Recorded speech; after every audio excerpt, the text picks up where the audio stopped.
Stage में जलवाबार मौजूद उलमाए किराम, शुराए इज़ाम, नकीब हिंदुस्तान, पिंडाल में बैठे मौजूद सामीन किराम, पर्दा में बैठी पर्दा नशी खवातीन इस्लाम, मेरे अजीज बच्चों नौजवान साथियों, अस्सलामु अलैकुम व रहमतुल्लाहि व बरकातुहू।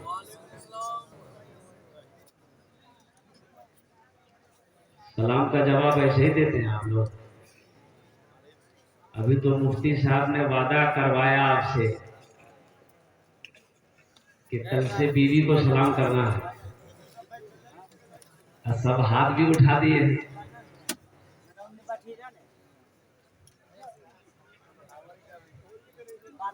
और मेरी माँ बहनें सुन रही होंगी। बाबू माइक तुम्हारा बहुत अच्छा है। ये तो जलसे वालों को मैंने पहले कहा था कि भाई माइक अच्छा रखना, पिंडाल हो या ना हो माइक अच्छा रखना। पता नहीं लगता कि चंदे में माइक उठा के लाए, चंदे में भी ऐसा माइक नहीं हो। इसकी मशीन देखिए, आवाज देखिए। एक बच्चा बैठा दिया है, बच्चा बैठा, वो बच्चा क्या करेगा? उसको समझे नहीं है कि कौन वॉल्यूम बढ़ाना है कि घटाना है। खाली उसके सर में बाल है और कुछ नहीं है।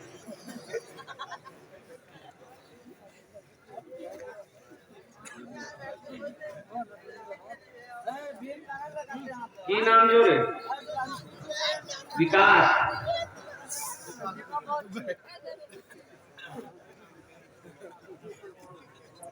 আমি আপনাকে সালাম করলাম। আল্লাহ নবীর ফরমান আছে, যদি তোমাকে কই সালাম করে ওনার সালামের ভালো জবাব দাও। একবার আর চেষ্টা করছি, দেখছি কত লোক আমার সালামের ভালো জবাব দিচ্ছেন। আসসালামু আলাইকুম ওয়া রাহমাতুল্লাহ। माशाअल्लाह। अच्छा, हम जो बोल रहे हैं आवाज समझ आ रही है आप लोगों को? बस इतना काफी है। बैठ जाओ, हम दुआ कर देंगे तुम्हारे लिए, चिंता मत करो। बस नहीं, इसका मतलब क्या है? ऊपर जाने मतलब तरक्की कर लेगा।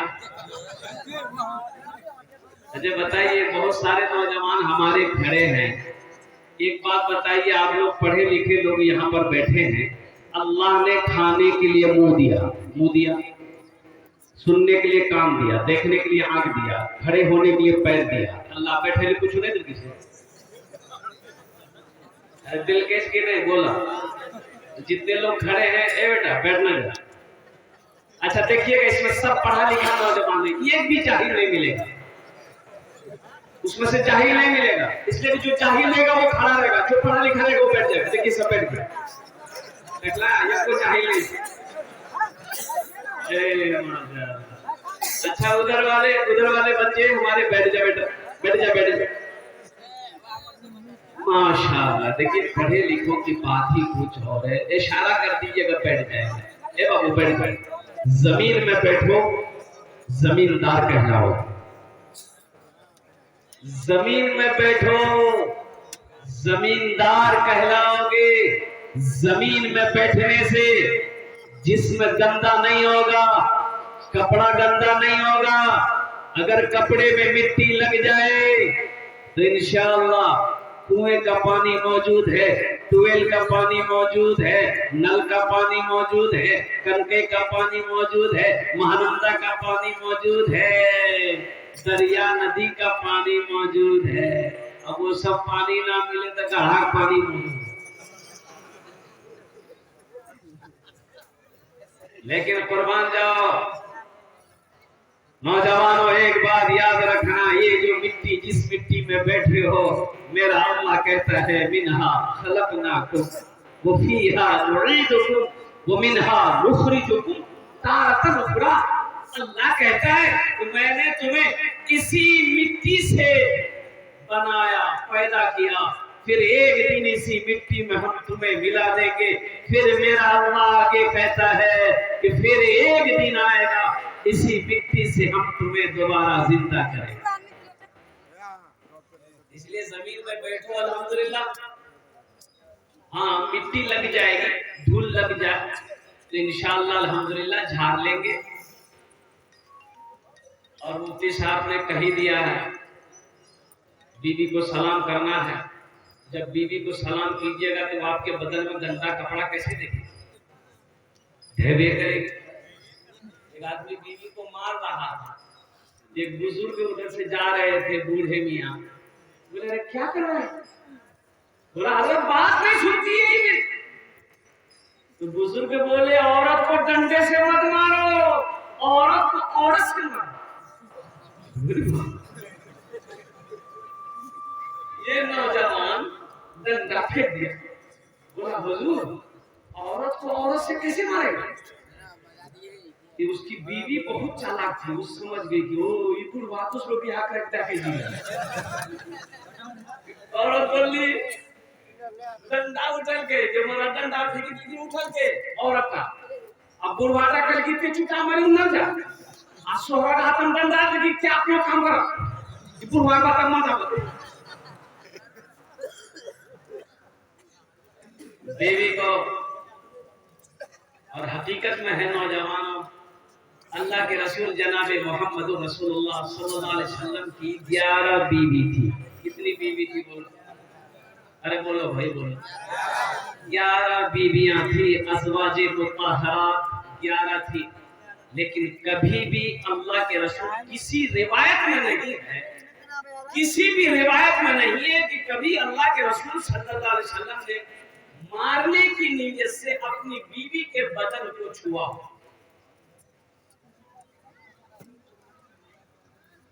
और नबी के एक मुर्दा सुन्नत को जो जिंदा करेगा, अल्लाह उसे 100 शहीदों का सवाब अता फरमाए। इंशाअल्लाह मौजूद तो मेरा ये नहीं था, लेकिन बात आ गई इसलिए मैंने कह दिया। आइए आपकी इजाजत हो, अपनी आदत के मुताबिक ज्यादा देर नहीं, 1 घंटे का वक्त मिला है। 1 घंटे के अंदर में बात तो मुकम्मल करनी है, कुछ पैगाम है आप तक पहुंचाना है। अल्हम्दुलिल्लाह, बस दुआ करें, आप लोग वादा करें कि इंशाअल्लाह हम लोग दुआ करके उठेंगे यहाँ से। कितने लोग तैयार हैं इंशाअल्लाह? हाथ उठाएं। सारे लोग तैयार। ए बेटा बैठ जा, बैठ जा बच्चों, मेरे बच्चों बैठ जाओ, बैठ जाओ, बैठ जाओ। असल परेशानी है ना, इसमें से बहुत सारे बच्चे ऐसे हैं मेरे, वो बैठ ही नहीं पाएगा। वो बैठना चाहेगा, बैठ नहीं पाएगा। काहे को जो पैंट पहना है ना, जीन्स, अच्छा वो पैंट इतनी टाइट होती है, उस पैंट को पहन करके मुसलमान का बच्चा है, पेशाब लग जाए, सफर में हो, अगर वो पेशाब करना चाहेगा बैठ के, बैठ नहीं पाएगा।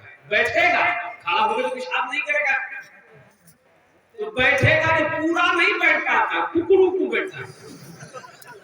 पता ये चला कि आधा पेशाब जमीन में, आधा पेशाब रुक जाता है। जब खड़ा होकर चेन लगाता है तो आधा पेशाब पेंट होता है। बोला बात सही है कि गलत? अच्छा, एक पैंट अभी औरों निकला, उस पैंट का नाम है फटल का पैंट है। अरे इधर है कि नहीं? तो शर्म की बात, तो शर्म की बात है। पहले जमाने में लोग फटा हुआ कपड़ा नहीं पहनते, अभी भी नहीं पहनते। अभी तो लोग फैशन वाले लोग पहनते। एक नौजवान को देखे, बड़ा खूबसूरत बच्चा था, यहाँ भी पैंट फटी, यहाँ भी फटी, यहाँ भी फटी, अब पिछुआ फट लगा।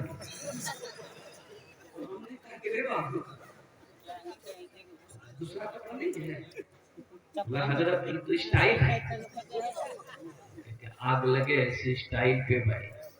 अरे कोई कहे पैंट है, अल्लाह के रसूल जनाब मोहम्मद रसूलुल्लाह सल्लल्लाहु अलैहि वसल्लम कपड़ा फट जाता, आप अपने हाथों से कपड़े को सी कर पहनते, तो पता ये चला कि कपड़ा अगर फट जाए तो कपड़े को सी कर पहनना नबी की सुन्नत है, और फटा हुआ कपड़ा पहनना ये नहुसत है, बेबरकती है। इसलिए मेरे नौजवानों, ये फटे हुए कपड़ा मत पहनो। अच्छा, अभी देखिएगा और भी मैं बताऊं, अभी हमारा नौजवान तबका कहां जा रहा है, किधर जा रहा है? नशे में सबसे अव्वल मेरा नौजवान, बेनमाजी में सबसे पहला नाम मेरा नौजवानों का है, ताश खेलने में, जुआ खेलने में नंबर 1 पे हमारा नौजवान आएगा, शराब पीने में 1 नंबर में आएगा, झूठ बोलने में हमारा नौजवान 1 नंबर में आएगा। हम तो कहते हैं कि अगर नौजवान सुधर जाए तो सारा मोहल्ला सुधर जाए, हमारी कौम सुधर जाए अगर नौजवान सुधर जाए। इंशाल्लाह सुधरोगे? अरे सुधरेंगे इंशाल्लाह। अल्हम्दुलिल्लाह, भाई नौजवानों सुधर जाओ, नौजवानों होशियार हो जाओ, अपने ईमान को मजबूत बनाओ, ताकि लगे कि हाँ कोई मुसलमान है, लगे कि ये मुसलमान का अखलाक है, लगे कि मुसलमान का किरदार है। और मुसलमान की शान यह है कि मुसलमान जिस गली से गुजर जाए उसकी खुशबू बता दे कि इधर से कोई मुसलमान गुजरा।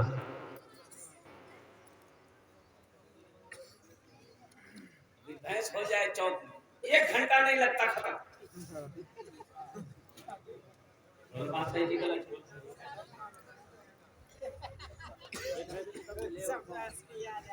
ईमान में उलमा फरमाते हैं कि जब कोई मुसलमान शराब पीने के लिए बैठता है ना, शराब के गिलास को जैसे ही हाथ लगाया, होठ से लगाया, ईमान उसके जिस्म से निकल जाता है, ईमान निकल गया। तो जब मुसलमान है ईमान निकल गया तो अब वो क्या रहा? बोला भाई काफी रहा। और ऐसी हालत, अच्छा वो ईमान जाता कहाँ है? उलमा फरमाते कि ईमान वो जब शराब पीता है, ईमान उसके सर के ऊपर में चक्कर लगाता रहता है उस वक्त तक, जब तक कि ये नशे से बच ना जाए, बाहर ना आ जाए, तब तक ईमान दाखिल नहीं। और ऐसी हालत में अगर मौत हो जाए तो,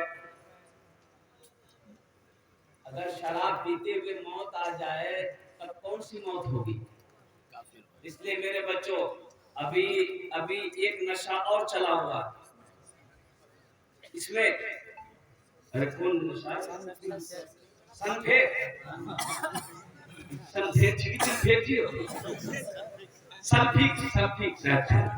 क्या क्या नशा है। मैं तो सुनता हूँ तो बड़ा अफसोस होता है कि हमारा नौजवान कहाँ चला गया, हमारा बच्चा कहाँ जा रहा है, हमारा नौजवान कहाँ जा रहा है, हमारा बच्चा क्यों बिगड़ रहा है? ऐ मुसलमानों, नौजवान तो ये वो भी है। एक नौजवान वो भी थे, खालिद बिन वलीद रज़ी अल्लाह ताला।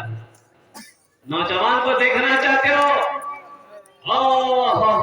बड़े बड़े शहरों में जाकर देखो, कलकत्ता में जाकर देखो, मुंबई में जाकर देखो, कानपुर में जाकर देखो, लड़का खूबसूरत है लेकिन हर लड़के के सर पे टोपी नजर आएगी। बोलो आप लोगों ने देखा होगा, पहचान आ जाएगा कि भाई ये मुसलमानों की बस्ती है, ये मुसलमानों का मोहल्ला है, ये मुसलमान की दुकान है। अल्हम्दुलिल्लाह सुम्मा अल्हम्दुलिल्लाह। अल्लाह कभी दे के आजमाता है, अल्लाह कभी लेके आजमाता है। इन सब कामों में हम लोग सबसे पीछे। अभी देखिए बाबू वादा करो जब तक मेरा बयान हो कोई जाना नहीं करेगा। अरे कोई जाएगा नहीं लगे। देखिए तकरीर करते एक नौजवान खड़ा हुआ, मैंने कहा क्या हुआ? बोला भाई बैठो। 10 मिनट के बाद फिर खड़ा हुआ, हमने कहा क्यों बेचे? वो मुझे बहुत जोर से बोला बैठो नौजवान हो, बर्दाश्त करो, बर्दाश्त करो नौजवान हो। अभी का नौजवान तो पोल्ट्री मुर्गी। मैंने कहा बैठो, वो बैठ गया इत्मीनान से बैठ गया। कुछ देर के बाद मेरी तकरीर खत्म हुई, नजर पड़ी तो हमने कहा गेर का जो बोली नहीं जो। हमने कहा कि कहे नहीं जाएगा, तो नौजवान बोली की करे जो जे करे जे जानिए है भाग लीजिए, आप मेरी जरूरत नहीं। फिर तकरीर करा हुआ तो तकरीर शुरू हो। नौजवान हमारा कहाँ जा रहा है, किस रास्ते पे जा रहा है? हालांकि मौजू मेरा ये नहीं है, लेकिन हम देखते हैं ना अभी मकई का सीजन है। एक पैगाम और ये भी देना चाहता हूँ, मैं रोता हूँ जब मैं घर से निकलता हूँ ना, गाड़ी में बैठकर कसम खुदा की देखता हूँ तो आंखों से आंसू जाता है कब्रिस्तानों के हालात को देख। कब्रिस्तान में मकई सुखाने की जगह है, कब्रिस्तान में गरू बांधने की जगह है, कब्रिस्तान बकरी बांधने की जगह है। अच्छा ये बताइए, ये किसने कह दिया कि मोमिन मर गए? ये किसने कह दिया कि मोमिन मर गए? अरे वो कैद से छूटे अपने घर गए, कैद से छूटे। अरे बोलो ना भाई, कैद से छूटे अपने घर गए। ये किसने कह दिया कि मोमिन मर गए? अरे वो कैद से छूटे अपने घर गए। दुनिया कैद खाना है मुसलमानों के लिए, दुनिया कैद खाना है, ये दुनिया मुसलमानों के लिए जेल है। इसीलिए अल्लाह ने कह दिया दुनिया में तकलीफ होगी, परेशानी होगी, मुसीबत आएगी, लेकिन गम ना करना, हम उसे दूर भी कर देंगे। सब्र करना, सब्र करने वालों के साथ हम हैं। अब बताइए, एक सहाबी है, कब्रिस्तान में मिट्टी देने गए, कोई सहाबा इंतकाल किए थे तो अल्लाह के रसूल भी कब्रिस्तान गए। एक सहाबी नबी तजीज़ो तकफीर में लेट था, कब्र में डालना है, बांस बत्ती हाबी जाबी करना है, अभी टाइम है। तो एक सहाबी ना एक कब्र थी, कब्र में टेक लगा के बैठ गए, कब्रिस्तान में टेक लगा के बैठ गए। अल्लाह के रसूल की नजर पड़ गई, आपने फरमाया क्या कर रहा है, टेक क्यों लगाया? इससे क्या फर्क पड़ेगा?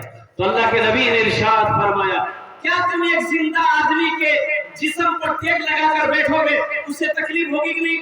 तकलीफ होगी।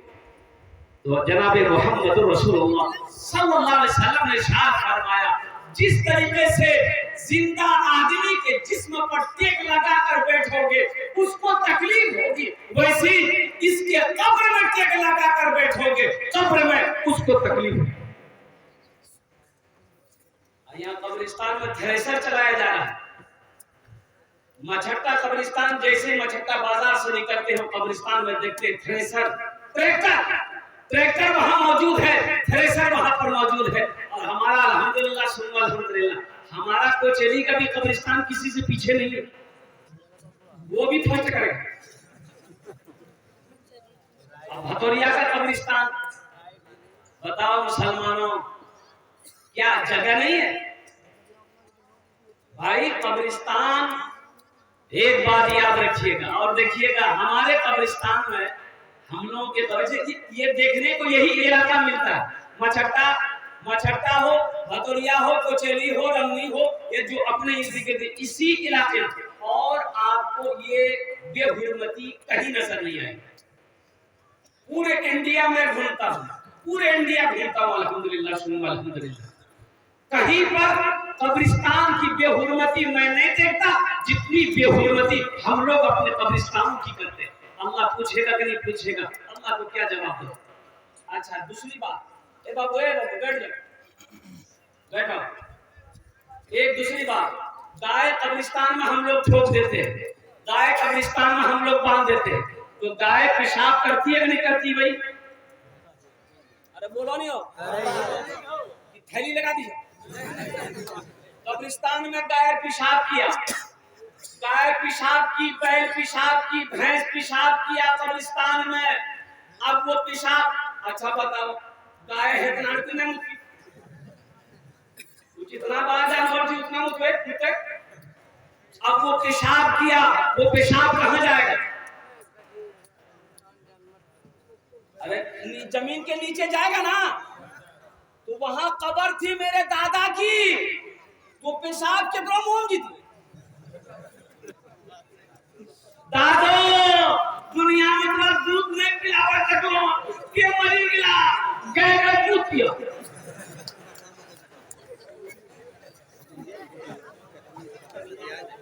बहुत अफसोस का मकाम है मुसलमानों, मेरी बातों को हंसी में ना डालो, खुदा के वास्ते कब्रों की बेहुरमती ना करो, कब्रिस्तान की बेहुरमती ना करो। कल को आप भी मरोगे, आप भी उसी कब्रिस्तान में जाओगे, हम भी मरेंगे इसी कब्रिस्तान में जाएंगे। कल को मेरे साथ वही होगा जो आज हमने अपने भाई के साथ किया है, गाँव वालों के साथ किया है। इसलिए कब्रिस्तान हम तो कहेंगे हर मोहल्ले के नौजवानों को इसमें कमेटी तश्कील करे, हर नौजवान इसमें आगे आए और अपने कब्रिस्तान की घेराबंदी करे और एक बड़ा दरवाजा लगाकर ताला मारकर चाबी एक किसी मुअस्सस आदमी के हवाले करे कि कब्रिस्तान उसी वक्त उसी दिन खुलेगा जब कोई इंतकाल होगा। अल्हम्दुलिल्लाह सुन्नत अल्हम्दुलिल्लाह, इसलिए कि अदला का बदला है। आज हम दूसरों के साथ करे रहे हैं, कल कोई मेरे साथ करेगा। इंशाअल्लाह कब्रों की बेहुरमती से बचेंगे हम लोग इंशाअल्लाह। अल्हम्दुलिल्लाह अल्हम्दुलिल्लाह, ये पैगाम था मेरे भाई, मेरे नौजवानों। मैं अल्हम्दुलिल्लाह अल्लाह के जलसे के सीजन में मैं यही रहता हूँ और साल में ये समझ लिए कि 11 महीना मेरा प्रोग्राम होता है। बिहार में, झारखंड में जहाँ प्रोग्राम होता है यही से करते हैं। बाकी उड़ीसा हुआ, छत्तीसगढ़ हुआ, यूपी, लखनऊ, दिल्ली, कानपुर होता है, तो कलकत्ता से जाना आना होता है। लेकिन अल्हम्दुलिल्लाह सुन्नत अल्हम्दुलिल्लाह, मैं जब भी जाता हूँ इस रास्ते से इलाके से नजरें रहती है। बड़ा अफसोस होता है कि कब्रिस्तान आखिरत का घर है, ये कब्रिस्तान अल्लाह अकबर कबीरा, ना जाने कितने लोग इस कब्रिस्तान में सोए हुए हैं। इसलिए शायर कहता है, ये किसने कह दिया कि मोमिन मर गए, ये किसने कह दिया कि मोमिन मर गए, अरे पैर से छूटे वो अपने घर गए, वो अपने घर गए, वो अपने घर में आराम कर रहे हैं, वो अपने घर में सो रहे हैं। इसलिए कब्रों की बेहुरमती ना करना, कब्रिस्तान की बेहुरमती ना करना। अल्लाह तौफीक दे, कब्रिस्तान जाया करो, और जब कब्रिस्तान जाया करो तो कब्र वालों के लिए फातिहा पढ़ो, दुआ करो, बख्शिश व मगफिरत की दुआ करो। कब्रिस्तान जाने का हुक्म है, अल्लाह के रसूल ने इरशाद फरमाया कब्रिस्तान जाया करो, इससे तुम्हें मौत याद आएगी, गुनाहों से बचोगे। और जब कब्रिस्तान जाओ तो मरने वालों के हक में दुआ करो, दुआ करो। और एक हदीस और सुना दो। बताया गया कि बाप मर गया, बाप मर इंतकाल कर दिया, बेटा कब्रिस्तान गया दुआ करने के लिए। तो सुनो, मरने वालों के कब्र में जाओगे ना, उनको उनसियत होती है, वो बड़ा खुश होता है कि मेरा बेटा आया, मेरा बेटा आया है। माँ के कब्र में जाओगे, माँ कहती मेरा बेटा आया है, मेरा पोता आया है, मेरा नवासा आया है। और एक और बाप मर गया, बाप मर गया, बाप मर गया, फिर 1 महीने के बच्चे चालू या 2 महीने के, साल भर बच्चे चालू। तो सुनो, अब वो बाप वहां इंतजार कर रहा है, ये चाचा जो मरा है, ये मरने के बाद कुर्बान जाओ, वो आपस में मिलते हैं, वहां कब्र में मिलते हैं। बड़ा भाई छोटे भाई से मिला, आज जो इंतकाल हुआ छोटा भाई, तो बड़े भाई पूछते हैं कि दुनिया चला, घरों में सब ठीक, सब कुछ ठीक, खुद की मैच है जी। और सुनो, ये भी हदीस है, ये भी हदीस है। अगर मरने वाला आज मरा है और मुलाकात हुई बड़े भाई से, उससे पूछता है कि अब्दुल्ला साहब कैसे हैं? बोले वो तो 20 महीना अब्दुल्ला से पहले मर ली नहीं हो। बोले नहीं, मुझसे मुलाकात नहीं है। तो कहते कि हो ना हो, अज़ाबे कब्र में वो मुब्तला हो गया है, इसलिए उनकी हमसे मुलाकात नहीं हुई है। इसलिए मोमिनों, ये किसने कह दिया कि मोमिन मर गए? अरे कैद से छूटे, वो अपने घर गए। आखिरत का घर है, कब्र आखिरत की मंजिलों में से पहली मंजिल है। इसलिए कब्रिस्तानियों की बेहुरमती नहीं होना चाहिए। कब्रों का एहतराम करो। अल्हम्दुलिल्लाह, कब्रिस्तान जाओ, दुआ करो, दुआ करो, बख्शिश हो, मग़फ़िरत की दुआ करो। अल्हम्दुलिल्लाह सुम्मा अल्हम्दुलिल्लाह। ये पैगाम थे जो मैंने अब तक आप लोगों के कानों तक पहुंचाया है। अल्लाह पाक हमें सुनने से ज्यादा अमल की तौफीक अता फरमा दे। आमीन बोले तो अल्हम्दुलिल्लाह। आदत के मुताबिक मैंने शेर सुनाया कहा, आपकी इजाजत हो तो एक मतला एक शेर सुना दूं? अरे सुना दें। अगर 24 मिनट भागी 24 36 38 36 36 मिनट बाकी है, मेरा टाइम पूरा हो जाएगा। अब चिंता मत कीजिए, मीटर मेरा चल रहा है, लिफाफा तैयार है। जिंदगी मेरी गुजरे, जिंदगी